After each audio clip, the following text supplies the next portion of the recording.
নমস্কার, আমি Nilu star Sounak YouTube চ্যানেলে আপনাদের সকলকে জানাই স্বাগত। আজকে আবার একটি নতুন ভিডিও নিয়ে হাজির হয়ে গেছি আপনাদের সামনে। আজকে যে বিষয় নিয়ে কথা বলবো সেটি হলো এমপ্লয়মেন্ট ব্যাংক বা যুবশ্রীর বেকার ভাতা। এই ভাতা গত 5 মাস ধরে আটকে রাখা হয়েছিল, অর্থাৎ রিলিজ করা হচ্ছিল না। তবে বর্তমানে ধাপে ধাপে তা রিলিজ করা হচ্ছে।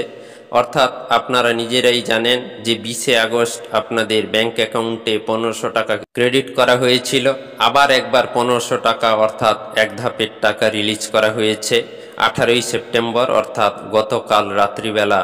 আপনারা চেক করে নিতে পারেন আপনাদের অ্যাকাউন্টেও টাকা ক্রেডিট হয়ে গেছে, অথবা মোবাইলে SMS দেখে নিতে পারেন। যদি SMS না এসে থাকে আপনারা আপনাদের ব্যাংক অ্যাকাউন্ট চেক করে নিন। আমি দেখুন আপনাদেরকে প্রমাণস্বরূপ দেখাচ্ছি। দেখুন 18ই সেপ্টেম্বর ব্যাংক অ্যাকাউন্টে 1500 টাকা ক্রেডিট হয়েছে। আপনারাও আপনাদের ব্যাংক অ্যাকাউন্ট চেক করে নিন। হয়তো আপনাদের মোবাইলে SMS নাও আসতে পারে, কিন্তু আপনারা আপনাদের ব্যাংক অ্যাকাউন্ট চেক করে নিন। কারণ আমারও মোবাইলে কোনো SMS আসেনি, অর্থাৎ ট্রেজারি থেকে রিলিজ করার SMSও আসেনি, বা ব্যাংক অ্যাকাউন্টে ক্রেডিট হওয়ার কোনো SMS আসেনি। কিন্তু ব্যাংক অ্যাকাউন্ট চেক করতে দেখা যাচ্ছে যে 18ই সেপ্টেম্বর এক ধাপের টাকা রিলিজ করা হয়েছে, অর্থাৎ ব্যাংক অ্যাকাউন্টে ক্রেডিট হয়েছে। তো তাই আপনারাও আপনাদের ব্যাংক অ্যাকাউন্ট চেক করে নিন আপনাদের অ্যাকাউন্টে 1500 টাকা ক্রেডিট হয়েছে কিনা।